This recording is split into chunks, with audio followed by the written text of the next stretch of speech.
Hello everyone, hope you all are doing good. So today we are going to discuss about the topic social stratification and social mobility. जैसे कि आप सबको पता है कि हम सबका कल एग्ज़ाम है, तो ये टॉपिक रह गया था सोशल स्ट्रैटिफिकेशन और सोशल मोबिलिटी। इसको ख़त्म करने के बाद मैं आपके लिए क्विक रिवीजन डालूंगी जिसमें आपको सारे बुक के सारे टॉपिक मिलेंगे यूनिट वाइज और आप उसको रिवाइज कर सकते हो। तो इसको स्टार्ट करते हैं पहले सोशल स्ट्रैटिफिकेशन और सोशल मोबिलिटी। तो स्ट्रैटिफिकेशन का मतलब क्या होता है? स्ट्रैटिफिकेशन का मतलब होता है कि जब आप किसी को रैंक करते हो, किसी पीपल को या ग्रुप ऑफ पीपल को रैंक करते हो इन द सोसाइटी। मतलब रैंक करना मतलब कि आप उनको अलग कर देते हो, किसी को अपर क्लास में बांट देते हो, किसी को लोअर क्लास में, किसी को मिडिल क्लास में। ठीक है जी। तो ये होता है जब आप लोगों को रैंक करते हो कि फर्स्ट नंबर पे अपर क्लास आएंगे, फिर लोअर क्लास, फिर मिडिल क्लास, ऐसे आप जब रैंकिंग करते हो ना, उसको हम सोशल स्ट्रैटिफिकेशन बोलते हैं। किसी को जेंडर के बेसिस पर आप स्ट्रैटिफाई करते हो, रैंक करते हो, तो ये सारी चीज़ें आ जाती हैं। तो 3 तरह की स्ट्रैटिफिकेशंस होती हैं: slavery, caste system and class system. ठीक है। तो मेन चीज़ है कि आप उनको रैंक तो करते हो। किन चीज़ों को लेकर आप रैंक करते हो? वेल्थ को लेकर, इनकम को लेकर, एजुकेशन को लेकर, उसका फैमिली बैकग्राउंड कैसा है, उसके पास पावर कितनी है, ये सब चीज़ें आपको रैंक करती हैं। देखो, जिसके पास बहुत ज़्यादा पैसा है, बहुत ज़्यादा पावर है, उनको अपर क्लास में रखा जाता है। जिसके पास ठीक ठीक है, मतलब इतना नहीं है, तो वो क्या आ जाते हैं, मिडल में। और जिसके पास बिल्कुल ही नहीं है उसको हम लोअर क्लास में डाल देते हैं। ठीक है जी। तो ये है कि हम उनको क्या रैंक कर रहे हैं उस अकॉर्डिंग कि उनके पास कितना पैसा है, कितनी वेल्थ है। इन सब चीज़ों को लेकर हम जब लोगों को रैंक करते हैं ना कि तू इस क्लास में रह, ठीक है, ये तेरी रैंक है, तू अपर क्लास का है, तू लोअर कास्ट का है, ये सब चीज़ों को लेकर जब हम रैंक करते हैं उसको बोलते हैं हम सोशल स्ट्रैटिफिकेशन। आपको इससे पता लग जाएगा, आप देखो ध्यान से ये फ्लो चार्ट को। इन सोसाइटी में कौन रहता है? लोग रहते हैं। ठीक है जी। और उनमें इनइक्वालिटीज़ होती हैं, आपको पता है। ठीक है, सोसाइटी में लोग रहते हैं बट वो इनइक्वालिटी होती है। क्यों होती है? उनकी पोजीशंस को लेकर, उनकी वेल्थ को लेकर, उनकी पावर को लेकर इनइक्वालिटी होती है। ठीक है, कि आप इक्वल नहीं हो, क्योंकि आपके पास इतना है नहीं तो आप लोअर क्लास वाले हो, और हमारे पास बहुत ज़्यादा है तो हम हायर क्लास वाले हैं, अपर क्लास वाले हैं। तो उनकी पोजीशन, वेल्थ और पावर को लेकर उनको अरेंज किया जाता है अलग अलग कैटेगरीज में, और उसको हम बोलते हैं सोशल स्ट्रैटिफिकेशन। आई होप समझ आ गया कि सोशल स्ट्रैटिफिकेशन क्या होता है। जब सोसाइटी में बहुत सारे लोग रहते हैं और उनमें इनइक्वालिटीज़ होती हैं उनके पावर को लेकर, उनकी वेल्थ को लेकर, तो उनको अलग अलग कैटेगरीज में रखा जाता है। तो उस प्रोसेस को हम क्या बोलते हैं? सोशल स्ट्रैटिफिकेशन बोलते हैं। और एक हायरार्किकल आपको स्ट्रक्चर दिखा देती हूँ। Upper class, middle class, lower class, कैसे उनको डिस्ट्रीब्यूट किया जाता है, रैंक किया जाता है। ठीक है।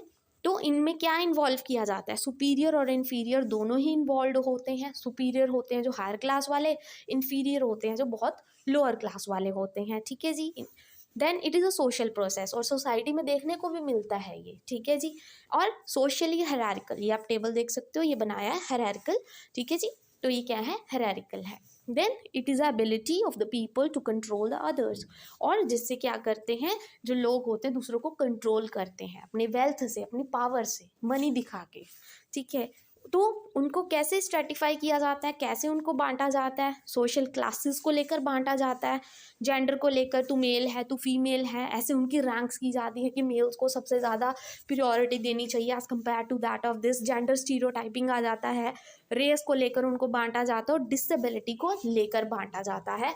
तो इस सारे प्रोसेस को हम क्या बोलते हैं? Social stratification. आई होप समझ आ गया कि स्ट्रैटिफिकेशन क्या होता है। कि जब हम लोगों को रैंक करते हैं, उनको वेल्थ को लेकर और उनके मनी को लेकर, ठीक है जी, उनके बैकग्राउंड को लेकर, उनकी पावर को लेकर, उसको स्ट्रैटिफिकेशन बोलते हैं।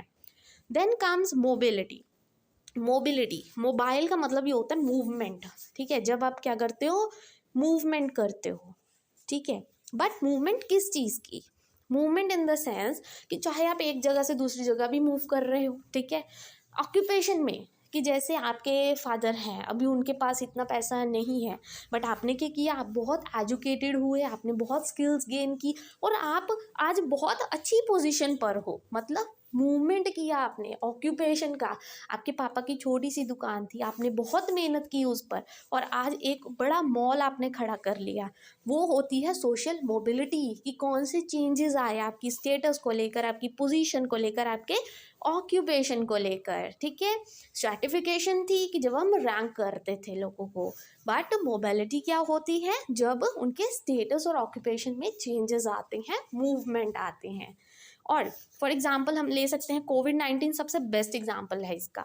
जैसे लोग इसमें अर्बन और रूरल पे मूव किए, जैसे कि अर्बन के लोग थे, ठीक है, उनके पास इतना मनी नहीं था क्योंकि इतना कमाने का साधन नहीं था उस टाइम कोविड-19 में, तो वो रूरल एरियाज़ में गए। ठीक है, छोटे छोटे उन्होंने काम किए अपने, जो रूरल वाले थे अर्बन में आए। तो ये क्या चेंजेस होते रहते हैं पोजीशन में, ऑक्यूपेशन में।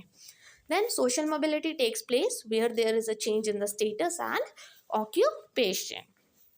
अभी टाइप्स पढ़िए। टाइप्स दो तरह की होती है मोबिलिटी। एक तो देखो हॉरिजॉन्टल होती है, एक होती है वर्टिकल मोबिलिटी। ठीक है, ध्यान से देखना। हॉरिजॉन्टल का क्या मतलब होता है? हॉरिजॉन्टल होता है स्ट्रेट लाइन। वर्टिकल क्या होता है? This one, right. तो हॉरिजॉन्टल में कहा गया है कि जो ऑक्यूपेशन, जैसे आपका पहला था, हॉरिजॉन्टल होता है स्ट्रेट लाइन में वर्क करना। ठीक है, हॉरिजॉन्टल होता है सीधी ऑर्डर में जा रहा है। वर्टिकल क्या होता है कि अप डाउन आ सकते हैं, चेंजेस आ सकते हैं। तो हॉरिजॉन्टल का मतलब change from one situation to other but in the same order. Same order में आप मूव कर रहे हो, कोई फर्क नहीं पड़ रहा। ऑक्यूपेशन मतलब कहने का, फॉर एग्जाम्पल ये मैंने दिया हुआ है, जैसे एक कंपनी है, आप पहले ए कंपनी में काम करते थे, एज अ क्लर्क काम करते थे, तो फिर आप मोबाइल कर गए, कहने का मतलब मूवमेंट कर गए। कहाँ पे? बी कंपनी में। आपको कोई और न्यू कंपनी मिल गई, बट जो आपकी पोजीशन थी, मतलब पहले भी आप क्लर्क थे और वहाँ पे भी पोजीशन आपको कौन सी मिली? क्लर्क की मिली। मतलब आपके स्टेटस और पोजीशन में कोई फर्क नहीं पड़ा। तो वो क्या होता है? Horizontal, only shifting. ठीक है जी। और जब वर्टिकल मतलब चेंज होना, मे बी आप, मे बी डाउन, कुछ भी हो सकता है। मे बी आपकी पोस्ट पहले ज़्यादा अच्छी थी, अब ज़्यादा ख़राब है। ठीक है, मे बी पहले ख़राब थी, अब ज़्यादा अच्छी है। मतलब ऑर्डर डिफरेंट होता है, चेंज होता रहता है ऑर्डर। पोजीशन में भी चेंजेस आते हैं। जैसे ए कंपनी में आप एम्प्लॉयर थे, बी कंपनी में गए तो वहाँ पे आप जाके मैनेजर बन गए अपने स्किल्स के अकॉर्डिंग। ये ऐसा होता है कि कितनी आपने उस चीज़ पे मेहनत की, ये सब चीज़ें क्या है इसमें इंक्लूडेड होती हैं। तो इसलिए मैंने फैक्टर्स भी आपके लिए इंक्लूड किए हैं। कौन कौन से फैक्टर्स है? जैसे मोबिलिटी पर फ़र्क पड़ेगा। मोबिलिटी देखो आपकी, जैसे एग्जांपल दी पहले स्टार्टिंग में, आपके पापा का छोटा सा मतलब काम था, कोई दुकान थी, ठीक है, तो आपने क्या उसको मॉल में शिफ्ट कर दिया। ये आप कब कर सकते हो? कुछ फैक्टर्स होते हैं जिससे आप ये सब कर सकते हो। कैसे? मोटिवेशन, अगर आप मोटिवेटेड हो आप बहुत अच्छा कर सकते हो। एजुकेशन आपकी प्रॉपर है, स्किल्स को लेकर, माइग्रेशन कहाँ कर रहे हो आप, माइग्रेट कर रहे हो, मूव कर रहे हो, industrialisation, urbanisation, achievement and your failures, ये सारे फैक्टर्स होते हैं जो एक सोशल मोबिलिटी में वर्कआउट करते हैं। And I hope today's video is useful for you. And इसके बाद मैं क्विक रिवीजन डालूंगी थोड़ी देर बाद, वो आप देख सकते हो। उससे आपका सारा क्या होगा, टॉपिक क्लियर हो जाएगा, ये सारी बुक क्लियर हो जाएगी for the exam. Thank you very much once again.